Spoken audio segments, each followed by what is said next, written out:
CBS News contributor Bob Schieffer is with us. He's our former chief Washington correspondent and former Face the Nation moderator. Bob, good morning. Hey. Great to see you. So I know you were on Capitol Hill earlier this week. What are you hearing from Republicans ahead of the convention? They don't know what to make of this. It's almost like in Harry Potter, he whose name must not be mentioned. I mean, I was going around the Senate, and you hear senators who never bring up Trump's name. They talk about, you say... what do they call him? They just say, oh, I'm going to support the nominee, or I'm going to support the ticket. Wow. Nobody, really brings up his name. It was interesting. John Barrasso, very conservative senator from Wyoming, he was chairman of the platform committee, and he presided over the platform committee for 2 days, and somebody told me that in those 2 days they couldn't remember him ever mentioning Donald Trump's name.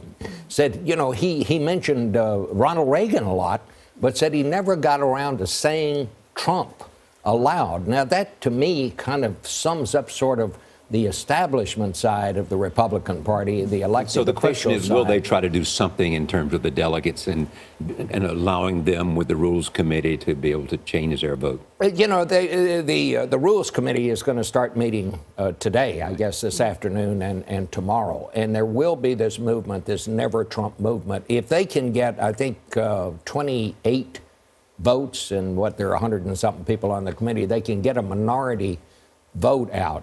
And then they would have to vote on it on the floor of the convention, and that would be to unbind the candidates that are placed.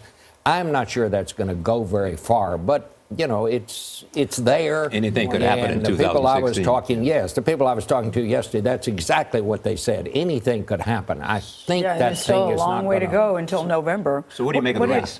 What do you make of the race right now? This new New York Times CBS News poll showing it very closing. And then yesterday, Bob, we had a poll that shows that he was ahead in some key swing states.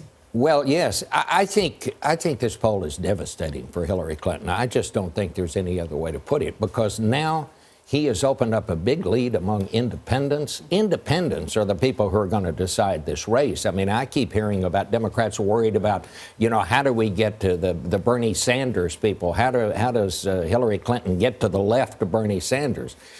I think it's in the middle where she's got to work on getting people, and this poll really shows it. Now, I mean, think about this.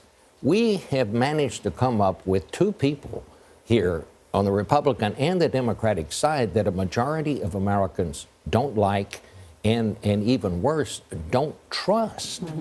I mean, how does that happen? I mean, it seems to me that the main appeal of both candidates now is that they're not the other candidate.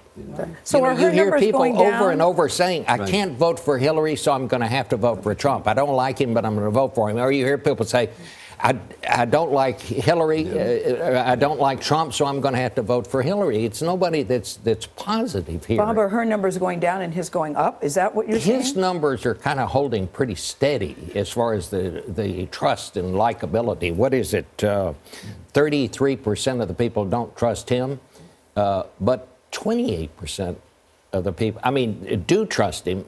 Only 28% of the people trust her. I mean, that's in a country of 340 million people, this is how we wind up this thing. I don't think we've ever had a choice quite like this. You've been to every convention since? 1968. Democratic. That's right. This will be my, 25th if I'd live to get to the Democratic convention. It'll be my 25th convention. We will all be there together. And today, the New York Times reports that city officials in Cleveland are working out plans to, quote, handle mass arrests should chaos break out on the streets. Are you worried about what may happen in Cleveland in terms of security? Well, I am. And I hope everything goes calmly. But I think this is going to be a very tense time. And I mean, Frank, I just don't know what's going to happen there. I hope it goes well. I hope we have a good convention. I hope they're both good conventions. Yeah. But the country is really on edge. We saw that in Dallas. We keep seeing it. And once again, Cleveland is an open carry city. You may see demonstrators there carrying weapons, as you saw in the That adds another layer of concern. And Dallas for sure. Chief Brown said one of the problems that law enforcement had when they were trying to find that sniper was that there were a lot of people with guns and they didn't know. Can't tell the good guys from the bad guys. They couldn't tell the good guys from the bad guys. It made it harder for law enforcement. Yeah. Bob, you spent a lot of time in the Dallas-Fort Worth area. Reflect on this for us at this moment.